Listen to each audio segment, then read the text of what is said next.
Ladies and gentlemen, it is Hot 97.5. I got the legendary, underrated sometimes, JD. Good morning. How you feeling, man? I'm good. What's happening? You know, the other day I was watching Dr. Dre's Defiant Ones. Yeah. And how they were talking about how they put together music and what Dr. Dre go through. And immediately I thought of you.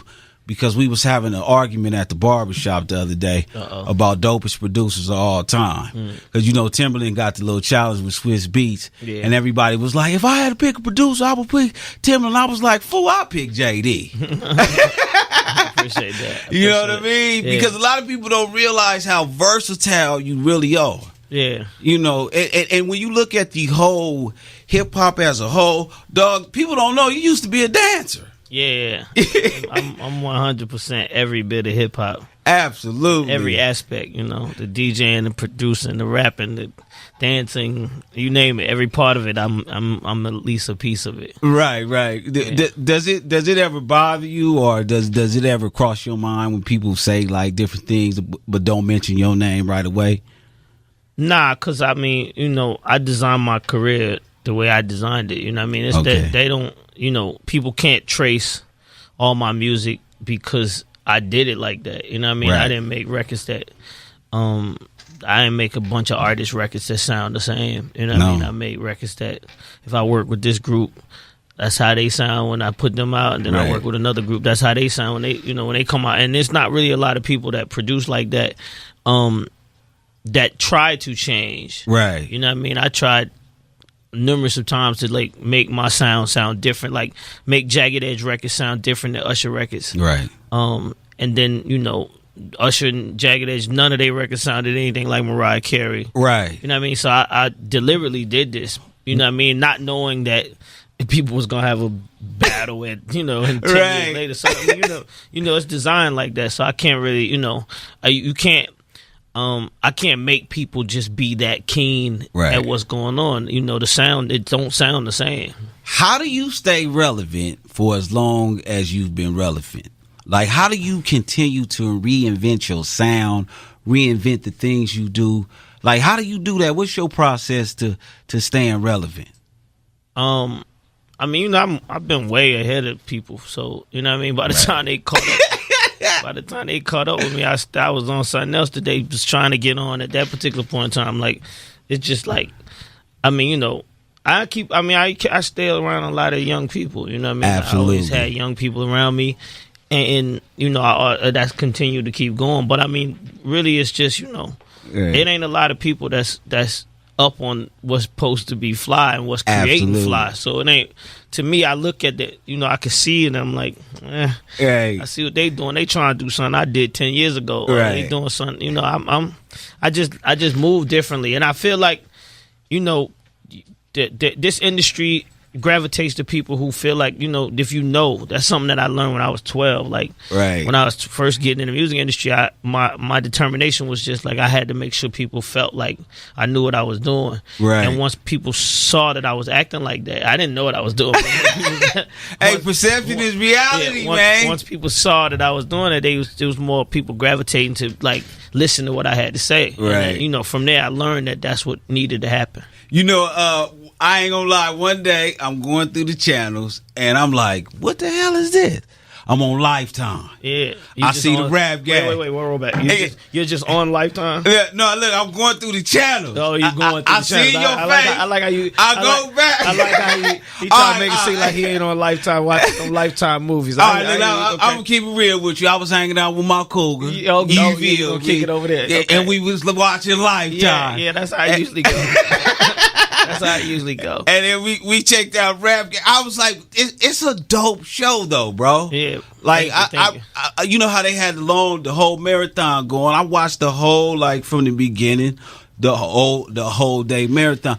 Right. What made you come up with a show like that and create a platform for kids like that? Well, I mean, you know, that's what I've been doing for the longest. You know what I mean? One of the things, like you say, when people say like I'm underrated, it's like people don't actually see they don't know what I do. You know what I mean? A lot of people don't know.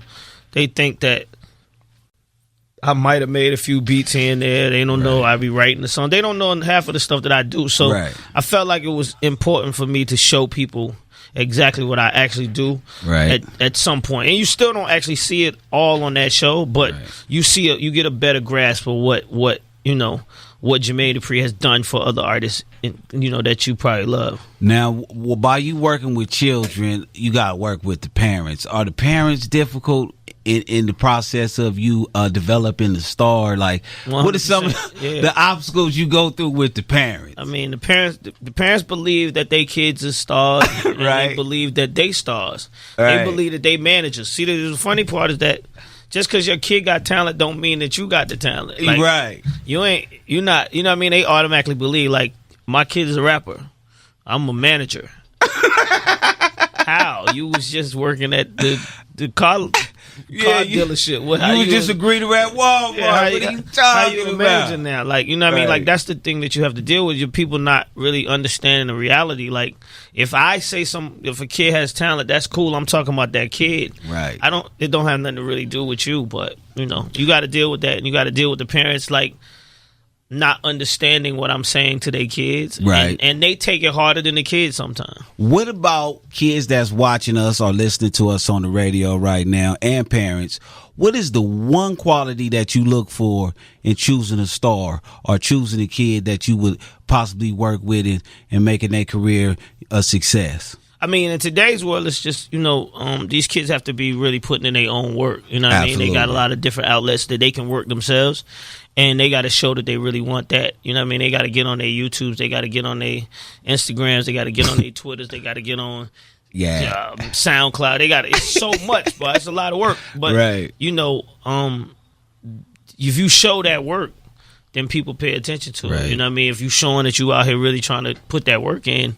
So that's in today's world of what I'm looking at for artists. First, I'm looking at if you're good, right? So if you got the talent, but you ain't putting in that work, then I'm like, I'll catch you when you start figuring out what's going on. Because you got to really pay attention to what's happening right now. What is the biggest smoke and mirror in entertainment that you could share with people? That, you know, when you have the most success that you could possibly have, is still your life it ain't life changing like that. Like, I mean, you make more money, but you know what I mean, at the same time, you still got to build. You know what I mean? That's one of the things that I did. I didn't pay attention to building the team like I should have built when I first got into the music industry. I just thought that all of that happens automatically based on you having a hit record. You know what I mean? Right. You know, another thing that I want to ask you, you know, you got the New Edition biopics, the NWA biopics. Can we see a So Def biopic? I mean, you know, I would hope so, but I think like it's trying to do like a performance on the BET Awards, and it's so long. You know what I mean? It's probably the longest of any artist, any group, artist or label that could actually do it. You know what I mean? I got so many artists, and every one of the artists got records that people want to hear. So it's like, to figure it out, it'll be cool. You know what I mean? I have to figure out the twist of it and try to figure it out. But I feel like for me, it's we ain't got there yet. Like, you know what I mean? I done did a lot, but I ain't got there yet for the bio. Right. You know what I mean? I know people want to see it, but I ain't got there yet. I'm gonna get there though. Right. Yeah. What do you want to do next? Like, what's the long term goal? Man, you know, I'm taking over the world, man. Right. Nah, I mean, you know, just I do TV now, so you know what I'm saying? Like, I'm getting ready to just like do as much of that as possible. You know what I mean? I like that space. I feel like it's if you understand what you're doing with it, it's smart for where we are right now. Yep. And it moves, you know, it moves in the direction like something I feel like it could be easy for me. You know what I mean? And I'm not doing it because it's easy, but I feel like it's fun. Yeah, it's fun. I know, and I think they need it. You know what I mean? I think more content is needed to a bunch of these different spaces. So I got a lot of ideas and a lot of things like that. So I'm trying to go in that space and just continue. Like I feel like for music and TV and movies and all of that, it's just continue to keep creating, man. Absolutely. Before you get out of here, I want to play a little game with you. It's called First Thought. I'm gonna say something and you just give me your first thought. My first thought. All right. Usher, R. Kelly. All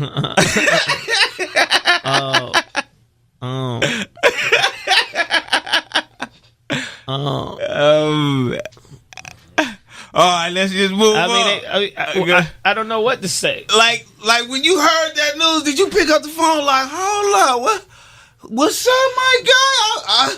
I'm just saying. I'm actually in the studio. I was in the studio with Usher, right? We working on his new album, so I'm in the studio with him. Oh, wow. Yeah, I'm actually in the studio with him, so I'm dealing with all of that craziness right firsthand. My God. Yeah. Oh.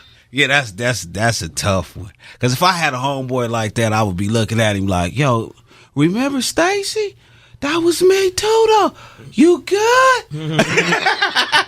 I mean, see, it's different though when you got to deal with the media and you're dealing with social media. It's a different situation because it's not okay. It's not factual. You know what I mean? It's just if Baller Alert say it or one of these other places that people pay attention to, they believe that it's the truth. It's the facts. You know what I mean? So it's like, me being a Mr. Miyagi type of person to these artists that I have to deal with it in a much sensitive, different situation matter than the way that I could deal with it as just my homeboy. You know what I mean? I have to really make sure that it ain't going in the direction that people feel like it is, so that we can continue to keep doing what we doing. Absolutely.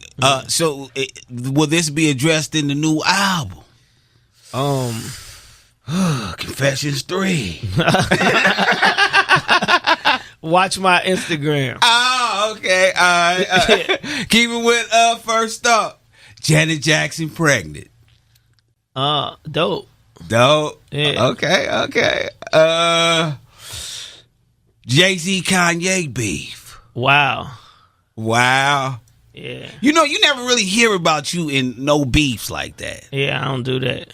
Is it just something that you just shut down, or it's just your swagger? It's just the energy that you provide. I ain't got no time for that, and I feel like you know what I mean. Like, I work too hard to try to get to where I'm at, and so many people be trying to stop you from doing what you got to do. Right. Like it ain't even no room for beefing. Like you know what I mean. Like first of all, if you beefing with somebody.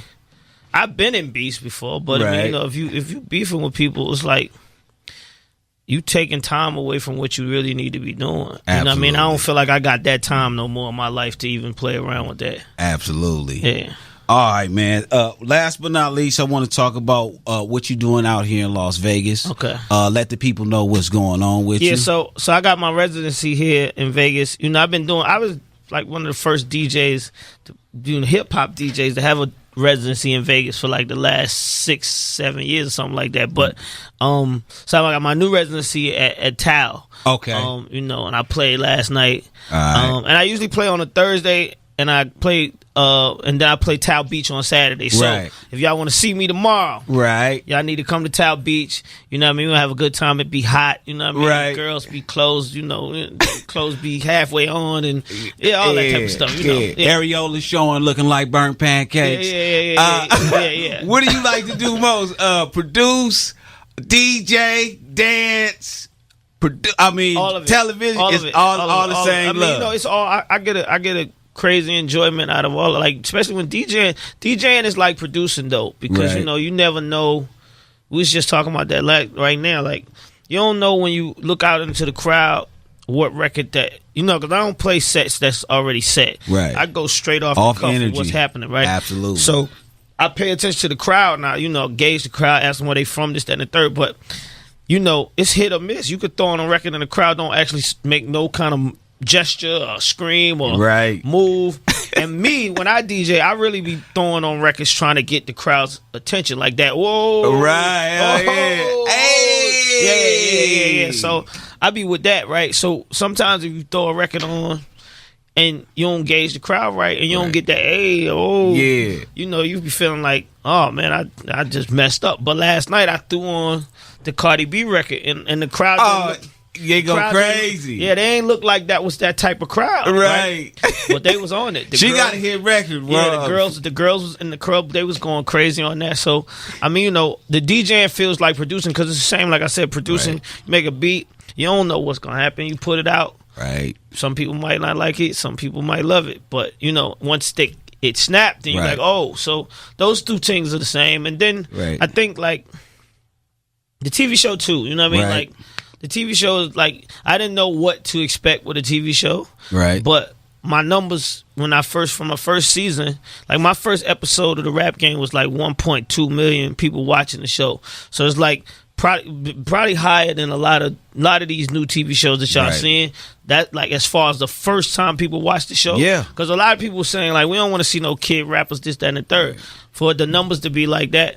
That somebody want to see it. Yeah, a lot of people want to see it. Hell yeah. What did you think when you heard Jay-Z's new album 444? I thought it was amazing. Okay. I still think it's amazing. I think it's I think what he did was he went and he found the right person to produce a record that he wanted to make feel like a piece of art. You know what I mean? It's like, you know, it's not. You listen to that record, I hear different things even to this day, and I didn't listen to it like 40 times. You know what I'm saying? Like, I still be hearing things, like hearing stuff that he's saying, and then just him rapping, you know. Right. I've been a Jay-Z fan since before Money Anything, so it's like just to hear him just focus on him actually being that lyrical. Right. At this date in his life, you know what I mean? And it moved people the way it do. It's an amazing album. Who is your favorite artist of all time? Michael Jackson. Michael Jackson, hands down. Yeah. JD, man, I want to thank you for sliding by, kicking it with your boy, man. I sure do appreciate it. Yeah. Y'all go check him out at Tao. Yeah, come up there, man. Tao Beach tomorrow. We gonna be up there. What time we going? Like 2? 3? 3 to 5. Right when it's burning outside. You know what I mean? Right when it's burning outside. Absolutely. Hey, make sure you know your weave glue is together because it will burn it loose, ladies. I just want to let y'all know that. Jermaine Dupri, Hot 97.5. Thank you, brother, for stopping by, man.